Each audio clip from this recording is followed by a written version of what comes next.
Vous écoutez Bretagne 5, il est 8h16. Bretagne 5, l'invité de la matinale. Et notre invité politique ce mardi matin est Tristan Bréguet. Il est conseiller régional de Bretagne. Il est également président du parti Renaissance Finistère. Et il est venu jusqu'à nous pour être en direct au micro de Bretagne 5 matin. Je l'en remercie. Bonjour. Bonjour, merci pour l'invitation.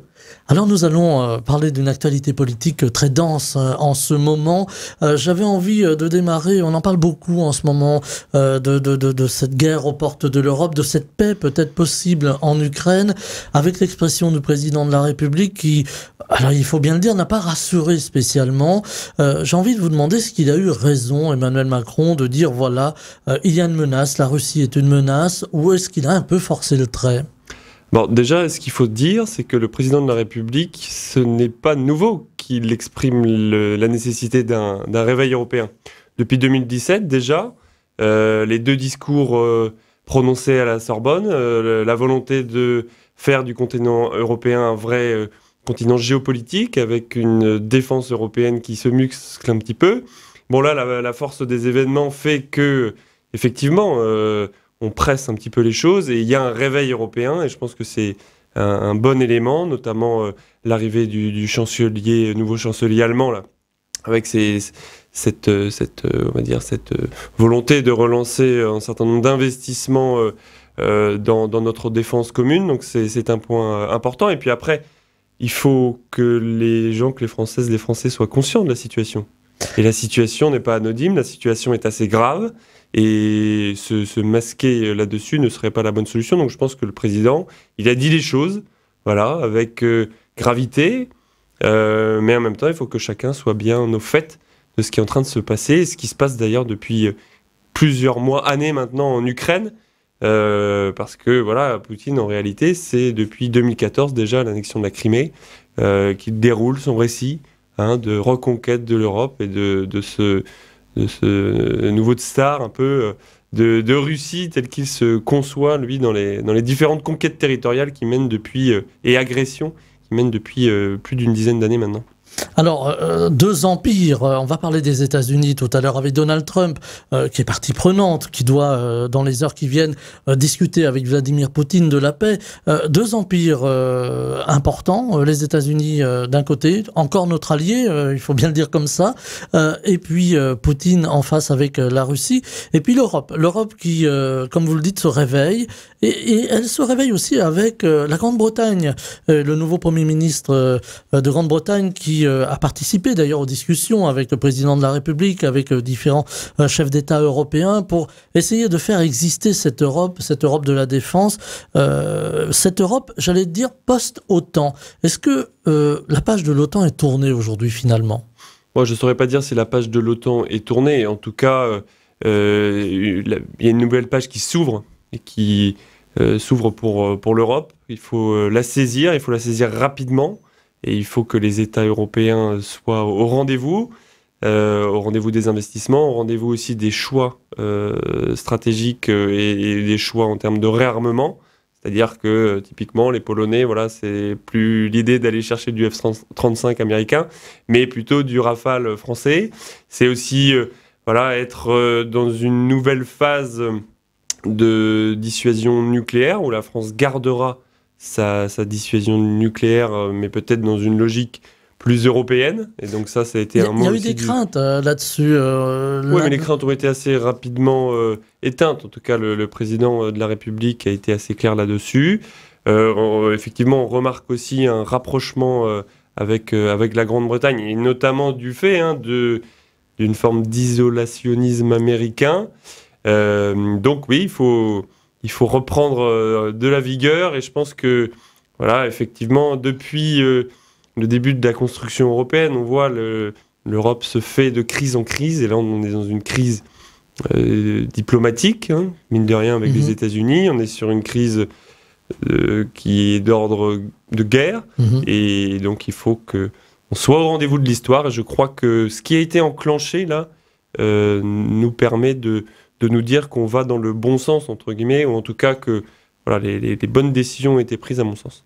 Et essayer de faire parler les 27 d'une même voix, c'est pas simple. En termes de défense, chaque pays a ses aspirations, a ses intérêts aussi à défendre, y compris au niveau géopolitique. Vous craignez que ce soit difficile d'arriver peut-être, alors on parle d'armée européenne ou au moins d'armée au pluriel en Europe qui pourrait être sous une forme de commandement, un peu à la manière de l'OTAN. Ça va être facile de convaincre là aussi, il va falloir que la diplomatie soit à l'œuvre. Voilà, il faut que la diplomatie soit à l'œuvre, et puis je pense qu'il faut sortir de cette logique de l'unanimité des 27. Parce que on voit aujourd'hui que un Viktor Orban, par exemple, en Hongrie, se met un petit peu plus du côté de Poutine que du côté de la construction européenne. Donc, sortir de cette logique de l'unanimité, rentrer dans des logiques qu'on appelle de coopération renforcée, c'est-à-dire quels sont les États qui veulent avancer, sur quel sujet, qui est prêt à mettre au pot sur quel sujet, comment on structure notre défense commune. Donc il y a des enjeux industriels, il y a des enjeux effectivement de forces armées.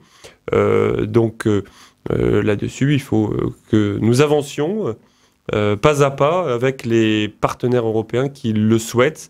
En tout cas, on est quand même plus proche aujourd'hui d'une unanimité que d'une divergence globale en Europe sur les questions. Il y a effectivement un Viktor Orban qui se met un petit peu sur le côté, mais globalement, on sent une réelle volonté. C'est d'ailleurs ce qui est concrétisé dans les annonces de Ursula von der Leyen, 800 milliards d'euros pour financer notre défense commune.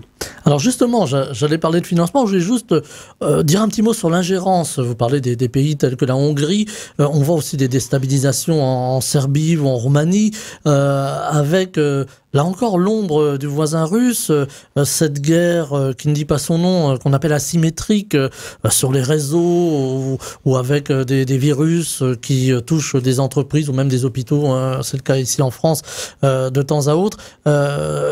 On est donc déjà en guerre finalement, mais comment financer cette guerre déjà électronique, cette guerre asymétrique, comment la financer? Là, on entend aussi beaucoup de choses en France, avec le budget que l'on connaît, qui est difficile à boucler, budget qui va demander aussi énormément d'économies pour essayer d'apurer peu à peu la dette. Comment arriver à résoudre l'équation d'apurer la dette d'un côté et en même temps, je ne fais pas allusion à Emmanuel Macron, mais quoique, en même temps, arriver à investir au niveau militaire, on parle de 100 milliards d'euros. Oui, tout à fait. Alors déjà, sur le côté hybride de la guerre avec la Russie notamment, qui est assez agressive sur nos infrastructures numériques et sur des logiques plus largement en Europe, mais ailleurs dans le monde aussi. Il faut voir ce qui s'est passé avec Wagner en Afrique, dans d'autres territoires. Ils sont quand même très coutumier du fait d'être dans ces agressions-là. Donc nous, il faut qu'on soit vraiment conscient de tout ça. Parce qu'il y a vraiment des logiques de déstabilisation de nos démocraties libérales. Et aujourd'hui, à travers les réseaux sociaux et à travers tout un tas d'actions qui sont menées pour déstabiliser nos modèles, on voit que la société, à certains égards, peut se fissurer. Donc ça, extrêmement important qu'on l'ait en tête. Après, sur les logiques budgétaires et cet équilibre à trouver entre la conservation un peu de nos services publics, notre modèle, etc. Et en parallèle, une actualité qui nous amène à devoir investir dans des logiques de défense à l'échelle nationale et européenne. Plusieurs éléments. Déjà, l'épargne des Français pourrait être éventuellement sollicitée de manière volontaire, comme l'a rappelé le ministre de l'économie, pour ceux qui le souhaitent. Au niveau européen, les critères des 3% de déficit risquent de sauter aussi, notamment pour les sujets liés à la défense. Et puis après, l'économie de guerre, si on l'appelle comme ça, amène aussi à avoir un rebond industriel sur tout un tas de sujets, et notamment ici en Bretagne, on le sait qu'on a cette possibilité d'avoir un relais, je dirais pas de croissance, mais en tout cas d'activité qui permettrait justement d'avoir aussi toute cette production d'obus, par exemple, comme ça a pu être évoqué. Pour la fonderie de Bretagne. Pour la fonderie de Bretagne, éventuellement. Donc voilà, mais après, c'est clair, il ne faut pas se leurrer. On n'est pas dans des temps les plus joyeux. Voilà. Il faudra peut-être aussi se serrer un petit peu la ceinture, mais en même temps, on sait que c'est pour préserver nos valeurs et pour préserver nos modèles démocratiques. Et ça, je pense que c'est plus important que tout.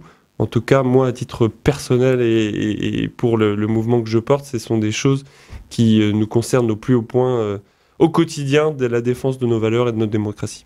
Alors la défense des valeurs, on pouvait imaginer que c'était quelque chose qui était très loin des préoccupations des Français. Or, ces derniers jours, beaucoup de sondages sont arrivés. Alors voilà, ça vaut peut-être ce que ça vaut un sondage, mais on voit quand même que les Français sont à 86% pour un retour du service militaire, même si le président de la République a un petit peu balayé l'idée en disant on n'a pas les infrastructures, on n'a pas forcément l'envie ni les moyens. Et puis il y a la réserve citoyenne. On voit que de plus en plus de jeunes et de moins jeunes, puisqu'elle est ouverte jusqu'à 72 ans, vous me corrigerez si je dis une bêtise, mais cette réserve citoyenne, eh bien voilà, elle attire de nombreux civils aujourd'hui. Est-ce à dire que finalement les Français sont rentrés tout simplement dans cette logique de guerre pour préserver leurs valeurs, pour préserver notre style de vie? Est-ce que ça y est, les mentalités évoluent à ce niveau-là? Moi, c'est vrai que, alors déjà, se dire que la réserve citoyenne, depuis ces dernières semaines, là, il n'y a jamais eu autant de personnes à se porter volontaire pour entrer dans la réserve citoyenne. Donc moi, ce que je constate, c'est un réflexe patriotique dans le bon sens du terme. Parce que c'est à la fois un patriotisme pour notre nation, la France, mais c'est un patriotisme de ce que représente aussi le modèle européen. Et ça, je pense que c'est extrêmement important. Et les Français sont attachés à cela. Et je crois que là-dessus, il faut se dire que nous sommes au rendez-vous. Alors après, effectivement, service militaire, plutôt pas. En revanche, on avait depuis 2017, et d'ailleurs avec un petit peu de difficulté, il faut se le dire, de la mise en place du service national universel, qui du coup revient un petit peu sur la table aussi. Le président de la République voudrait apporter une réforme à ce SNU. Hein, voilà, tout à fait. Voilà, on tout attend, à fait. Donc on en verra un petit peu les contours, mais en tout cas voilà le momentum dans lequel on est. Et je pense que ce réflexe patriotique, en tout cas, montre bien que les Français sont au fait et conscients des enjeux et des risques qui sont ceux qui planent en Ukraine et donc sur notre continent également. Alors sur la défense, la Bretagne est particulièrement en pointe, si vous me permettez, il n'y a pas de jeu de mots dans mon propos, mais voilà, nous avons la base de l'île Longue avec des sous-marins lanceurs d'engins, donc la force de dissuasion nucléaire à notre porte.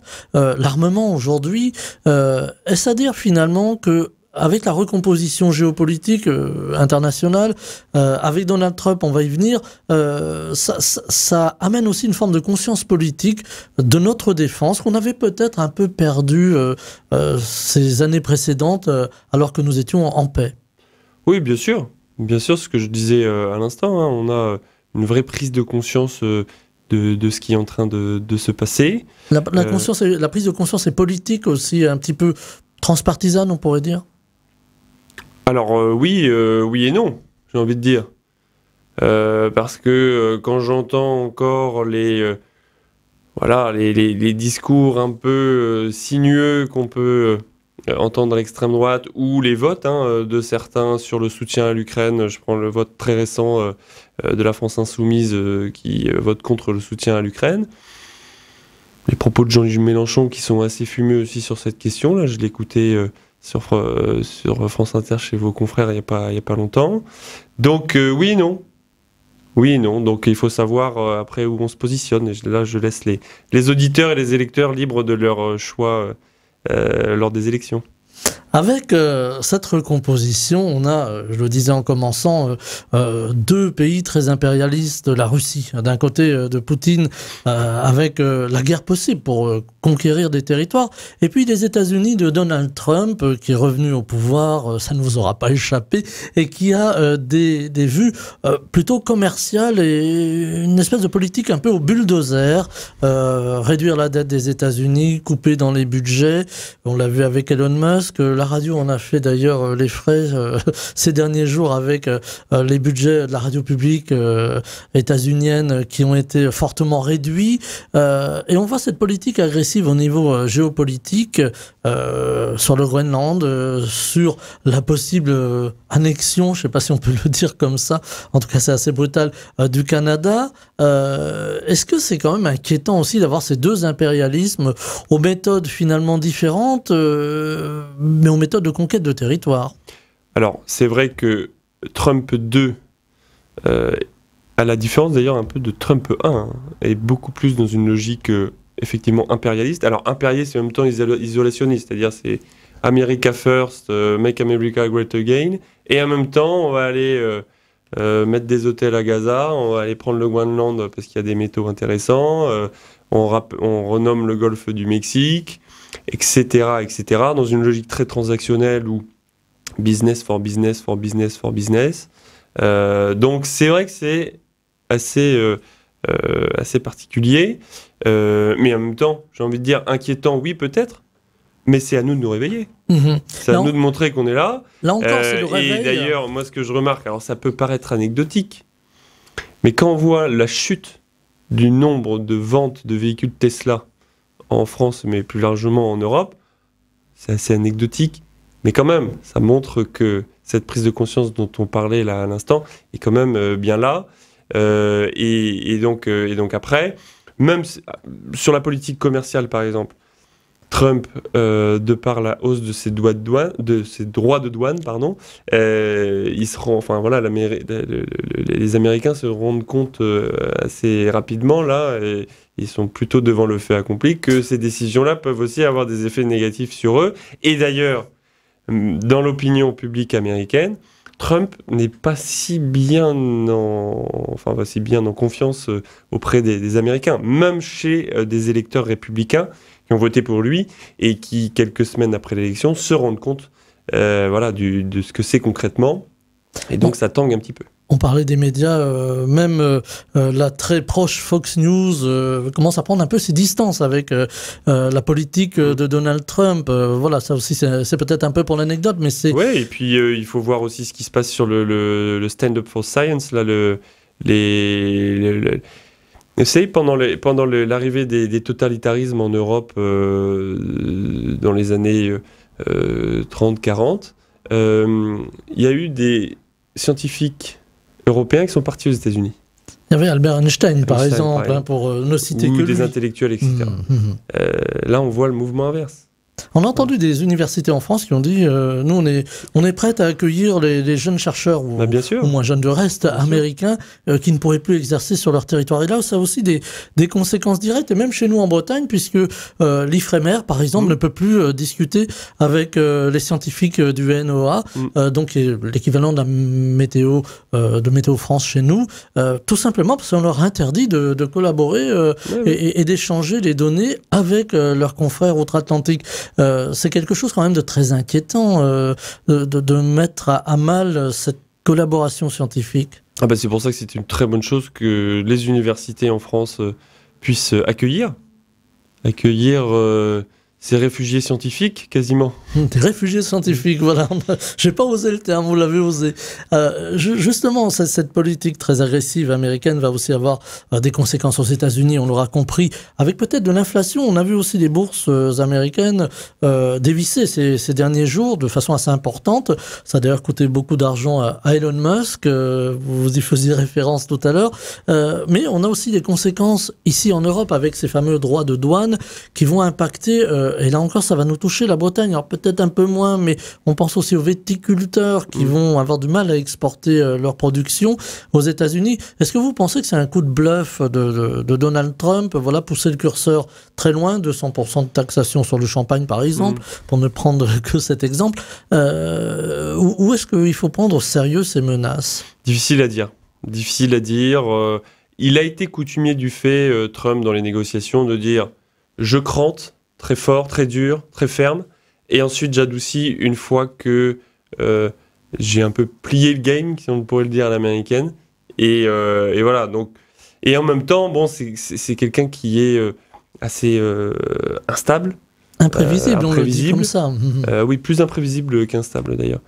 Et donc, voilà, c'est difficile à dire. Après, nous, de notre côté, je pense qu'il faut qu'on tienne bon et qu'on ne cède pas, parce que si on commence à céder, ça voudra dire dans sa tête, à lui, que de toute manière, il peut se permettre ce genre de choses, et donc il peut aller encore plus loin, et donc au final, ça ne serait que plus en tout cas plus à notre dépens, in fine, quoi. Avec aussi ces négociations de paix entre, là encore, Donald Trump et Vladimir Poutine, qui doivent donc se parler aujourd'hui. Que vont-ils se dire? Est-ce qu'ils vont dealer, pardonnez-moi le terme, en bon français, est-ce qu'ils vont se promettre des choses? Et là encore, en écartant un petit peu l'Union européenne, alors quoique ça reste encore un peu nébuleux à ce niveau-là, mais surtout en ayant écarté un moment le président ukrainien Volodymyr Zelensky de la table des négociations, en le tensant devant les caméras, voilà, là on a l'impression aussi de « je t'aime, moi non plus ». Je ne sais pas si on peut dealer avec Poutine. Toute la question est là. Parce qu'on a beaucoup parlé de Trump là, à l'instant, mais en réalité, qui est à l'initiative en tout cas de toute cette question ukrainienne, c'est quand même Vladimir Poutine et sa guerre d'agression depuis plus de 2 ans maintenant, qui vient grignoter petit à petit du territoire ukrainien, et qui d'ailleurs, suite aux annonces de Zelensky de dire « Ok, on est prêt à négocier », et lui, il dit en fait, non, pas de négociation, tant que je n'ai pas décidé qu'il y ait de négociation, et tant que je ne vais pas continuer, moi, mes objectifs de mon côté. Donc je pense qu'il faut vraiment pas être dupe sur Vladimir Poutine, sur son projet politique qui est de refaire l'URSS, qui est de refaire la Grande Russie comme dans un narratif, en fait, qu'il raconte depuis, en réalité, son arrivée au pouvoir. Hein. Ça remonte assez loin. Et donc là-dessus, moi, je pose aussi un gros point de vigilance sur cette capacité, en réalité, à faire un deal avec Poutine. On a entendu le président de la République appeler de ses voeux différents pays européens qui répondent, pour quelques-uns, à l'exception par exemple de l'Italie qui a dit « nous, on n'enverra pas de force d'interposition, on peut envoyer de l'aide, etc., mais pas de force d'interposition ». Est-ce que c'est une bonne idée ou est-ce que ça peut être perçu comme une provocation pour Vladimir Poutine, là encore, d'envoyer une force d'interposition européenne? En Ukraine, j'entends. Alors, nous... Je pense qu'il faut bien être conscient d'une chose, c'est que la Russie et singulièrement Vladimir Poutine fonctionne au rapport de force. C'est-à-dire qu'il commence à considérer les adversaires, les ennemis, à partir du moment où on est en capacité d'avoir un rapport de force. Ce qui est le cas avec les États-Unis. Dans l'esprit poutinien, si on essaye de se projeter dans son esprit, ce qui est peut-être pas si simple, mais en tout cas, moi, je considère plutôt que lui, il a une vision de l'Europe, de ces démocraties qui sont assez molles, qui en décadente, réalité, c'est le terme qu'il a employé. Qui sont toujours dans le compromis, qui ne sont pas des réelles puissances. Donc nous, on a cet intérêt de monter au créneau et de montrer que justement, on peut être dans une logique de rapport de force avec Vladimir Poutine, ce qui, en réalité, à mon sens, ne sera que le seul moyen de lui opposer, en tout cas, lui, sa volonté de continuer à engranger du territoire en Europe au fur et à mesure de ces différentes annexions et agressions, et là, en l'occurrence, sur l'Ukraine. Avec des visées, on le dit, depuis quelques années, sur la Moldavie aussi. Oui, voilà. Est-ce que l'Europe, sans les États-Unis, peut peser quelque chose? Parce que c'est ça aussi la question, avec, là encore, ça nous ramène à Donald Trump et sa rhétorique. Finalement, aujourd'hui, est-ce que les États-Unis sont toujours nos alliés ou deviennent peu à peu des voisins, ou je n'irai pas jusqu'aux adversaires quand même? Les États-Unis sont nos alliés, Donald Trump n'est plus notre allié, je pense. Le temps passera finalement, il y aura un après-Trump. Il y aura un après-Trump, mais peut-être qu'il y aura aussi de fortes conséquences de tous les actes de Trump. Déjà, il y aura... Alors, ce qui est bien avec la démocratie américaine, c'est qu'il y a des midterms. Voilà, des élections à mi-mandat. D'ici 2 ans, peut-être qu'il aura moins la main. Mais moi, ce qui m'inquiète par ailleurs, c'est que Steve Bannon, dans le congrès des conservateurs, entre 2 bras tendus, a quand même dit Trump 2028, Trump 2028, Trump 2028. C'est-à-dire qu'il prépare aussi l'opinion publique américaine à ce qu'il ne rende pas forcément le pouvoir. Donc, on est là-dedans. Mais ce qui renforce encore le fait que l'Europe doit être là. Et je pense que là, il y a eu ce réveil. Maintenant, il faut qu'on continue à appuyer sur l'accélérateur parce que ce projet politique européen qui est né de ce conflit mondial au milieu du XXe siècle puisse, 80 ans après, émerger un vrai projet politique et pas seulement économique. Alors on entend quelques détracteurs de la chose européenne qui disent finalement, il faut une fois encore qu'on se retrouve au pied du mur avec une guerre possible. Là encore, on prend toutes les précautions d'usage pour que l'Europe se réveille, pour qu'elle réagisse. Pourquoi ne l'a-t-elle pas fait avant ? Parce qu'on n'était pas au pied du mur, tout simplement. Mais c'est vrai que c'est dommageable. Et pour autant, comme je le disais en début d'émission, le président Macron, alors on peut penser tout ce qu'on veut de lui, mais n'empêche qu'en 2017, un peu plus tard, discours de la Sorbonne, etc., il y avait cette vision, il y avait quasiment cette urgence de dire il faut qu'on avance en européen, résolument en européen. Ce qui ne veut pas dire qu'on renie nos États-nations, mais qu'on a un projet politique qui ne sera pas un calque des États-Unis en Europe, qui ne sera évidemment pas une puissance à la chinoise ou à la russe, mais on a un modèle politique dans nos diversités, avec notre histoire à construire, et c'est ça ce qui fait la beauté en fait du projet européen, en lequel moi je crois fortement en tant que Breton, en tant que Français et en tant qu'Européen. Alors, un petit mot encore, il reste 3-4 minutes, je regarde notre réalisateur. Il y a le budget en France qui est compliqué, qui a été adopté, mais qui reste encore très fragile avec, on le disait en commençant, ces économies très importantes à faire, avec des attentes aussi des Français, une montée de l'extrême droite en France, on le voit, et de l'extrême gauche d'un autre côté. Comment faire aujourd'hui pour essayer de restabiliser le pays ? On a parlé encore de dissolution, c'est un mot qui revient. On parle également peut-être d'un gouvernement Bayrou qui pourrait tomber après l'expression de François Bayrou chez nos confrères de France Inter, justement, autour de la réforme des retraites, en disant oui, on reviendra pas à la retraite à 62 ans. Est-ce qu'il y a encore une grande fragilité, ce qui fait aussi que c'est difficile de gouverner dans la fragilité ? Alors, il y a effectivement une forme de...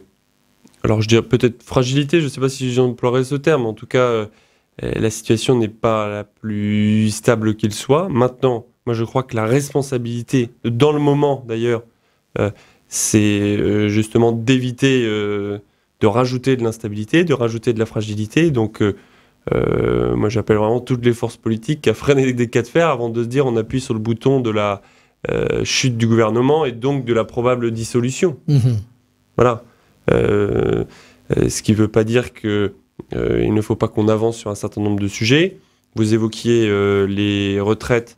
Il y a des discussions en cours avec les partenaires sociaux. Effectivement, vous savez, je considère qu'en réalité, aujourd'hui, se poser la question 64-62 ans, c'est, entre guillemets, plus tellement le sujet. Je pense qu'on a une refonte plus globale de notre modèle social parce qu'il fonctionne depuis 40 ans sur un financement par la dette, qu'on a une réalité démographique qui est autre, mais qu'on voit qu'il y a une attente aussi très forte des citoyens pour que leur travail et leur vie en général soient convenables. Donc il y a plus largement que cette histoire de l'âge, une logique de refondation de notre modèle social. Un dernier mot, tout dernier mot, il nous reste à peine 15 secondes. Les élections municipales vont arriver, j'imagine que Renaissance, j'allais dire est en marche, permettez-moi le jeu de mots, pour ces prochaines municipales, c'est important de regagner du terrain. Oui, on se met en position pour être présent dans ces élections municipales, parce que c'est important la démocratie locale, et moi j'espère qu'on aura un maximum d'élus locaux en 2026 et on travaille à pied d'œuvre, on est à pied d'œuvre là-dessus pour faire en sorte de s'implanter localement. Et vous reviendrez en parler, Tristan Breillet. Je rappelle que vous êtes conseiller régional de Bretagne, président du parti Renaissance Finistère, et vous étiez avec nous en direct ce matin pour balayer l'actualité politique qui bouge beaucoup, on l'aura compris en ce moment. Merci beaucoup, très belle journée. Merci à vous, bonne journée. Au revoir. Bretagne 5, Stéphane Hamon, le 7-9.